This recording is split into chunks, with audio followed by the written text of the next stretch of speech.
Hi, I'm back. I'm very happy because this is the second part of my raw fleece to wearable object project vlog. So where I left you off last time was with this beautiful caramel toned, I called it creme brulee, Arapava fleece that I had dyed with lichen.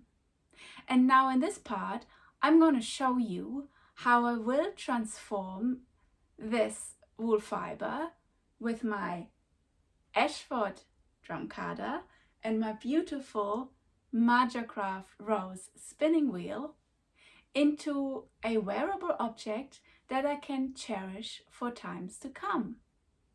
So if that's interesting to you, please stick around for the next approximately 25 minutes. I will be goofing around a little bit. I will try to explain stuff. Obviously, you'll see my dog because she always appears. And yeah, it's gonna be fun. It was so much fun for me. So, see you on the other side. Kakite!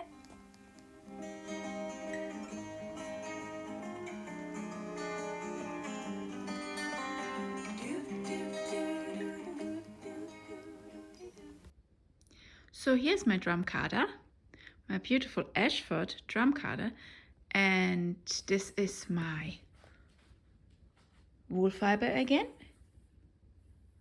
And this is how much I will be processing alongside the wool fiber with my drum carder. A little blob of green, a little blob of pink, and here that is my Arapawa chocolate colored fleece, which I've also just washed and scoured. So this is me pre-carding only the Arapawa wool fiber once. Let's see if I do it twice. There you can see quite a difference between this and this. Hey, hi!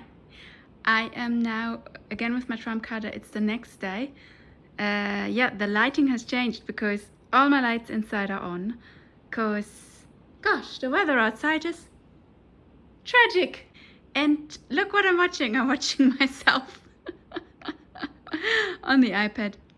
Never mind that. I cannot film myself like this when I'm actually drum carding. But look, here is a small layer of fiber already on there. I'm kind of sectioning it out a little bit. Let's see how I go with this. I have those little noodles that I'm feeding into my drum carder. Hang on, guys. I'm just gonna try if I can actually film myself while I'm carding. I figured it out. So, I've got my little noodles, not for oral consumption, hanging here, and then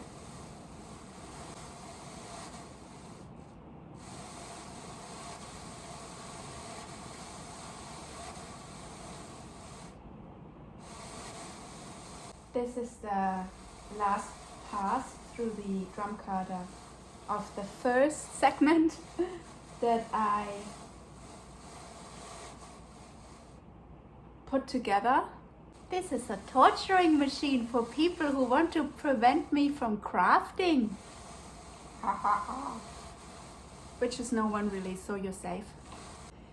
Here, when this part of the drum carder, the smaller spiky wheel gets a little bit dirty with fibers that weren't taken up by the big wheel, you can just use this handy brush to remove those straddly bits. Okay, now I have to lift the brush that pushes the fiber into the wheel. And then with this handy tool, I can carefully start cutting through the fiber to lift it off the wheel, and I can't do that with one hand, so here it is. It is important to never cut the fiber. Just lift it, and then the staples of the wool fiber will separate. So I grab it like a ponytail, and then I can literally just by pulling on it take it off the wheel, and anything that's left behind, I'm going to take my little spiky brush to it. So here's my lovely first bat. I'm going to have 3 in total. Here's me with starting out with my second bat, and I'm just putting that onto the drum carder. I think I have not been clear before, so let me just explain again how I divided this up. I divided my dyed Arapava fiber, as well as the little introductions of color that I'm adding, into 3 parts. And 1 part makes 1 bat. But I'm also dividing out each part into parts of 3 again. So that's what you see here. I've got the other 2 quantities of this bat sitting here, waiting, and then underneath here I've just got the whole quantity of the 3rd bat, what's remaining to be processed. Because if I do it that way, then I think I get a more even color distribution. Yeah, and it's easier to lift it off the drum carder as well, I find. Hope that makes sense.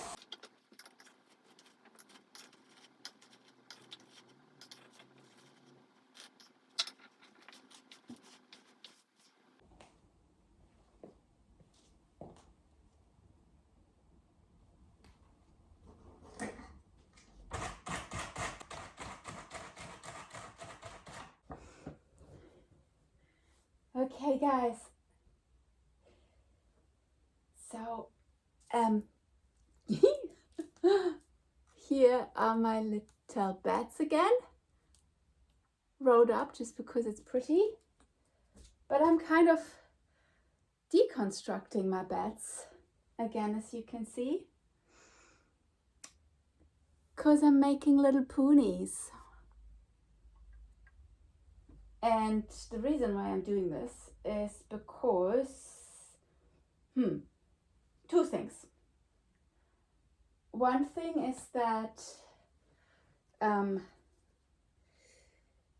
I got a bit lazy. I didn't do a second pass with my drum carder, which I still could do, but now I'm doing this, so, well, yeah, why not do this? So I got a bit lazy and I did not distribute the colors that I added to my Lichen dyed Arapava quite in the subtle way that I had announced. So with the putties, I hope that this gives me just a little bit more control over where those colors end up on. And furthermore, I've been again lazy, and prior to chucking my fiber into the dye bath, and then also after drying it for the first time round, and then also after drying it once it was dyed, I didn't particularly pay much attention to all those second cuts, little blobs. I don't know how, I do not know the right verbiage, okay? I may learn, but maybe also not.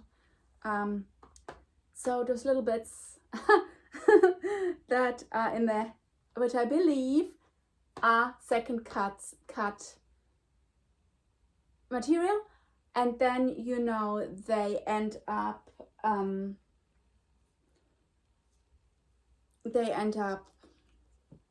felting, and then they just hang out in the fiber, and they give you these little nubbins.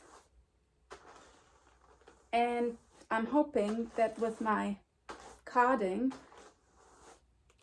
with these babies here, that I get a couple more of those little ones out, because the ponies, there's a third reason. I said two, but there's actually a third reason.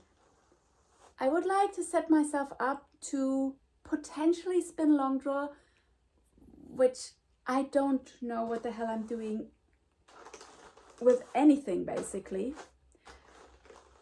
And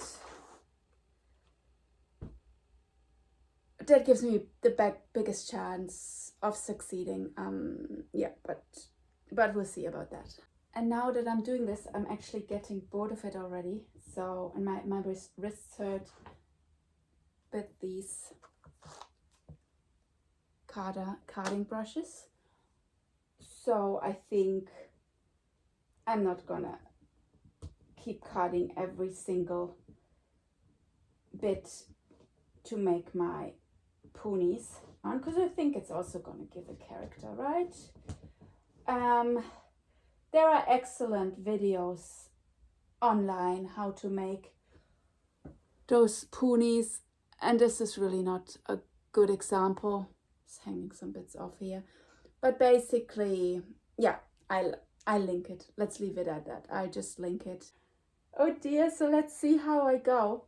Okay, I'm just gonna try my pretend long draw. Whoopsies! Let's see what Cat can do. Okay.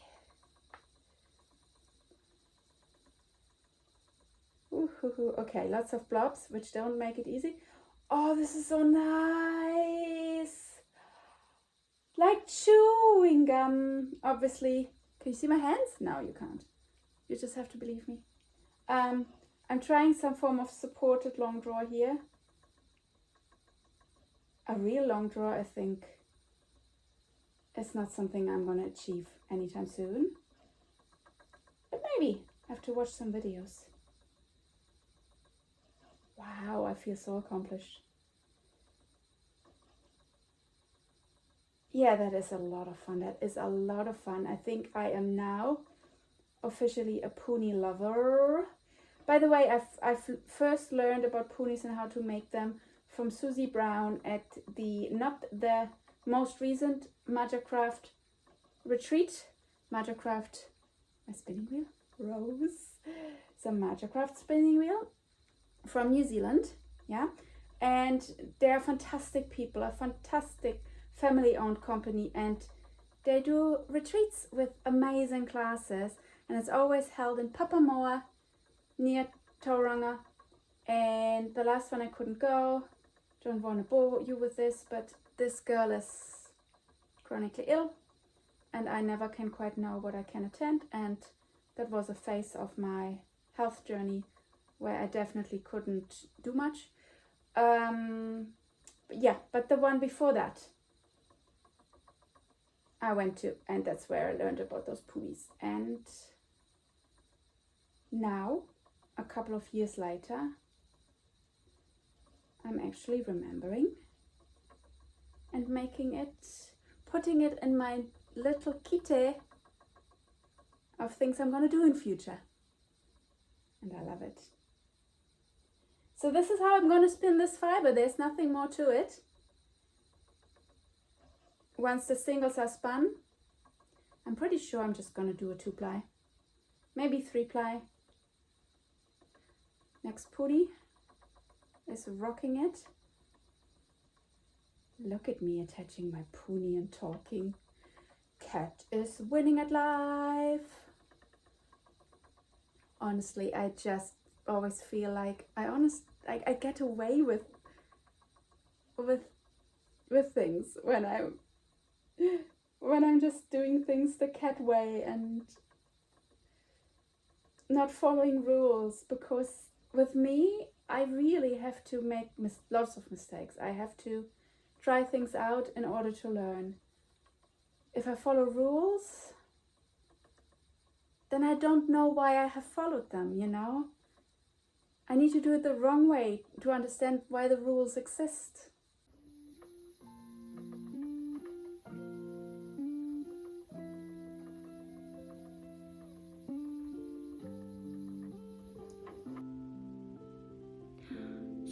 I have now spun approximately half of my quantity, and I just want you to look at this. Apart from all the second cut nobbins that are in there due to my laziness, where's the green? I mean, I can see that it has like a green hue, but it looks like the green color in itself has been completely absorbed into my golden brown from the lichen. Oh, I'm gonna fix this because I had the vision that you actually see the green as blobs of color, not just as a hue. Here, because I'm going for something like this, where the green is clearly visible.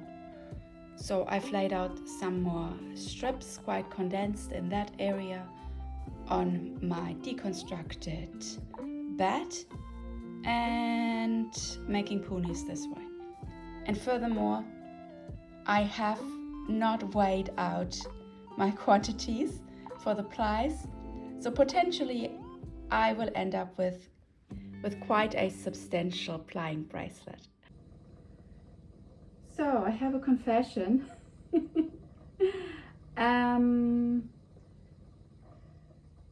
I started with the quantity for the second ply, and everything was going swimmingly until I realized I had kept plying it onto the first bobbin. And that's not the idea of plying, is it? So I had to transfer what I had started plying to a new bobbin, but now we're away. My long or supported long drawer is going better and better, and I think this would be much easier if I had a wool fiber without all those second cut knobs, little wool flags in there, which I keep picking out constantly. So yeah, and I want to show you the green, because there's substantially more green in there. So here's my green now. That's very different. That's what I was envisioning. Okay, this is my last pony. I'm kind of secretly celebrating when I manage to pick those little blobs, those little felty bits out without having to stop treadling. It's all those little moments of victory that I love about spinning. And just generally, I think it is very, very good for me to do some spinning because it's very meditative. Like, my mind wanders too when I'm spinning, but there's something definitely that keeps it in an equilibrium kind of state, you know? You know, in neurodiversity there's something called stimming, and I have discovered stimming for myself. My whole life consists of stimming. I just do what my body, mind requires of me in that moment to be well. And for me, it's actually constantly doing something with my hands. So yeah, spinning is stimming as well as meditation. And there's another thing with neurodiverse people, which is called sensory seeking, and that's a form of stimming. And what's better than touching fibers and letting them move through your hands? And that's it. Whee! Done with my singles, onto plying. So it appears I can film this while I'm spinning, because I can do this with one hand. So what I'm basically doing is I'm getting a length And then I'm counting 1, 2, 3, 4, 5, 6 treadles. And here are my bobbins. 1, 2, 3, 4, 5, 6. Basically, I figured out that when I pull these plies from the orifice towards, like next to my butt, how I'm sitting on my bed, if I roughly count to 6 treadles, 6,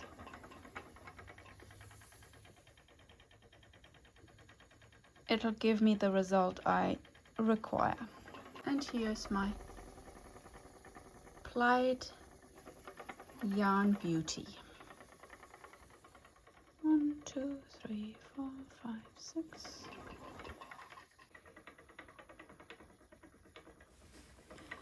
So, chiming in here, you're now seeing a whole bunch of footage of me plying from different angles. And now you're gonna see that I need a plying bracelet. That's because I've run out of yarn of ply on one bobbin, and to still have a 2-ply, I have got myself a plying bracelet.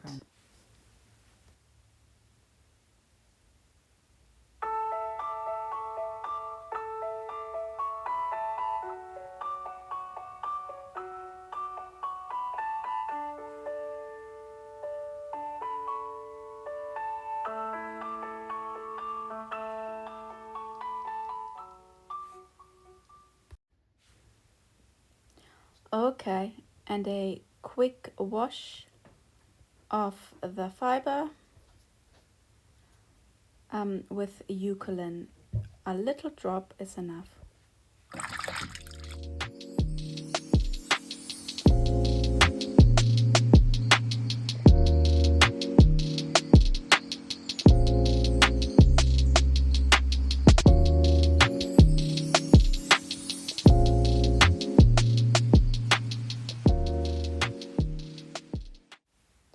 So here you see me thwacking my yarn. That helps with redistribution of the twist. And it helps the fibers relax and settle into their spun structure. It can also open up the yarn slightly, improving loft and softness. And this is Flora sabotaging my work. Yes, and it also encourages the skein to become more balanced and stable. Bye. And now we wait for my skein to dry. How beautiful that the fiber opened up so much just by spinning it with that woolen spun method with my ponies. Okay, quick reality check. So this is my beautiful skein, all processed. I swatched with this. This gives me a 19 stitch gauge, but my knitting will loosen up when I keep going, so make that 18 stitches. This shrunk significantly after I thwacked it. So I lost a whole 3 meters.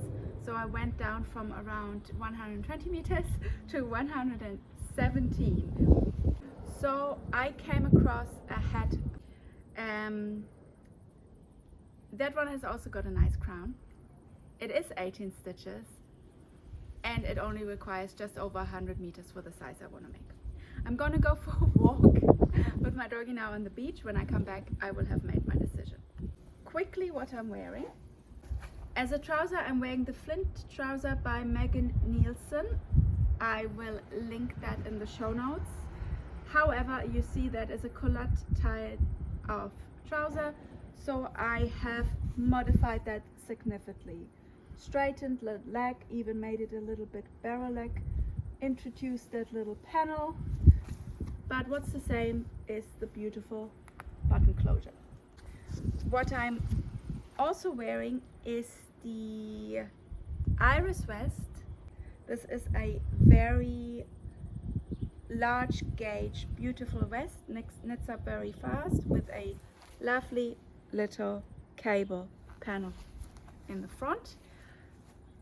I used 12 ply mohair that I got out of a sales bin at Skeins in Napier, and I dyed it with landscape dyes, and this also came out extremely dry. I remember actually running the whole length of that yarn through my fingers with rich hand cream to give it back some moisture, and now it feels wonderful. So my question is, since this feels dry as well, what am I doing in the dyeing process to make it so dry? AI tells me it's too much heat in the dyeing process. Please comment if you know more about that. I'd really like to learn.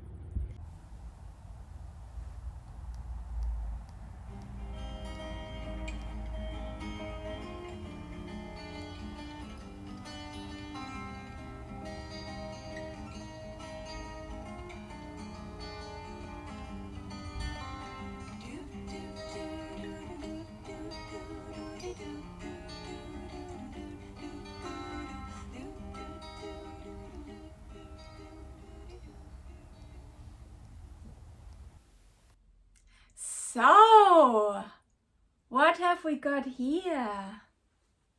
I'm so happy. It was touch and go for a while there. I honestly thought I would lose that yarn chicken. You know how I told you all about choosing a hat where we'll have plenty of yarn to achieve my goal? Well, my calculations, even though I thought they were so conservative, still let me down kind of, but only just, because I won at Yarn Chicken. And this, please just appreciate this, is how much I have left. This is the Hudson Ripple hat, and the designer is called Jennifer Shields. And I really have to hype up this pattern because, I mean, hats are simple, right? But I have often struggled to find a hat that I really like knitting and that also really looks good. And this has absolutely everything. First of all, it's an 18 stitch gauge, so that knits up really fast. It has beautiful details. So obviously you can see how lovely this Italian cast on comes up in the finished object. And then it also has this really neat traveling stitches segments. I think I have 16 all around, with a little bit of stockinette in the middle and garter encasing those traveling stitches, which leads to an awesome crown. Hang on, let's see if I can show you like this. 1, 2, 3, crown. Isn't that gorgeous? It's like rays of the sun or a flower in itself, how those crown is constructed. So I just love it. So if you look at the footage, what I've done is, as I talked you through in the video, introduced colors, the pink and the neon green, all around. And then, because I told you I like to play and I needed to play some more, so I duplicate stitched all around those traveling stitches to achieve that color effect. That pattern made me so happy that I definitely will cast on another one real soon. it is the perfect combination of snug but slouchy. And I love a little bit of a slouchy hat. Yeah, for me, it's a winner. So may I kindly invite you to purchase that pattern and knit it too, because it's really neat. The process in itself has taught me so much.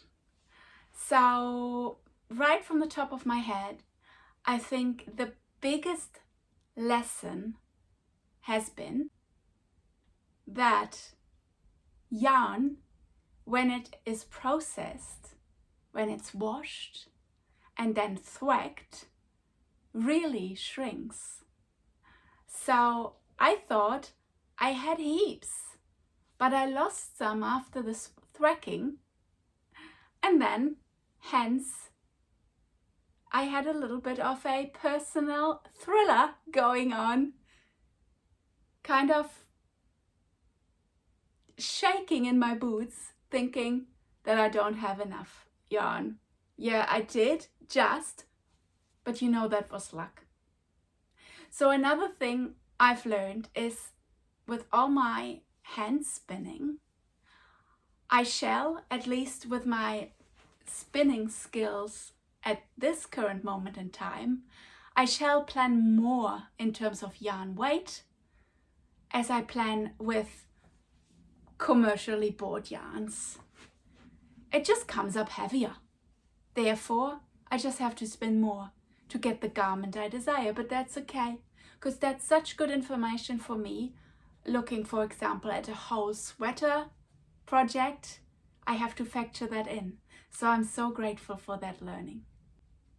Furthermore, I post the question within my vlog, what is happening to my fiber that it comes out so dry? That's why I'm wearing my beautiful iris vest again, as a comparison. Well, this iris vest, and especially the yarn that I had dyed with commercial acid dyes, really needed a little bit of extra treatment to make it more nice to the touch again. This hat, on the other side, lost all its dry grippiness in the knitting process. So, which makes me believe now that the dryness that I was feeling on the fiber was a residue of the lichen itself. Now it's just beautifully bouncy, sturdy. So since Arapava fiber is such a crimpy wool fiber, I doubt very much that you will ever achieve drape like you would do with silk or a alpaca, for example. This is just bouncy, and it stands there like, let me see if I can show you. Yeah, look, that just stands on my arm. Perfect for a hat. Needs to be taken into consideration if you're looking at other garments. And the other learning is obviously my second cuts, and how a second cut, because all a second cut is the clippings that remain in the fleece after the shearer has gone over the sheep again. You know, like in the shearing process, obviously, there will be certain patches where the fleece hasn't fully been removed. So the shearer goes over that again, which leads to short cut up staples that then remain in the fleece. And yes, it's a labor of love for many spinners exactly to do what I didn't do, and to go through the raw fleece and pick out vegetable matter and also the second cuts. Well, I picked up the vegetable matter. I did not pick out the second cuts, or at least not to an extent where I should have, to get a smooth overall presentation. I'm so grateful for this learning, because in future I can use that knowledge to my advantage and to be more purposeful when I approach my projects. But I have to say, with this hat, I just love the organic look and the organic feel of it. So second cuts in this hat don't bother me. In fact, they are welcome to come along for the ride with me. Furthermore, this project has taught me so much about different spinning techniques, because once I actually really committed to working exclusively with ponies, the supported long draw, which is when you draw the fiber quite far back, but one hand does support the single to support the draft in itself, so that I've come way closer to becoming comfortable with that in this process. Which makes me understand that the way you spin your yarn is obviously a combination of skill, but also simply the fiber prep in itself. And I've been told that over and over, it's all in the prep. However, and I said that in the video, I only learn when I really try things out myself. That's how it kind of gets stored in this brain database, and that's how I then can apply it. Knowledge, when it's just verbally taught to me, means nothing really. But it's okay, because I get to play, and I played now, and this is the learning I took away. So the ponies, or the woolen prep, brings me one large step closer to being able to spin long draw. And then it's obviously the fiber itself. It's a different sheep will give you, a different fleece, which makes it easier or harder to spin long draw and enjoy the process. And probably some fibers will just reject certain ways of being spun altogether. And I'm learning this now. So I am much more interested, ever since I've tried this, to try lots of different wool fibers. I guess I've got it. I guess that's all I wanted to communicate to you. As I said, I am so happy with this. I'm so grateful for the learning. Filming myself and putting it together in a way that you can actually watch me in my journey and even sharing into my fun was extremely enjoyable to me. It's basically now has become another hobby. Making what I do translate into this video format where I can take you along. It's a bit like a photo album, I guess. So thank you for being the reason why I got to push myself to do this. Thank you if you made it until now. I hope you learned something. I hope it was fun. And I hope I see you next time. And in order to see you next time, you know what you have to do? This is so cheesy. But like and subscribe. Kakite.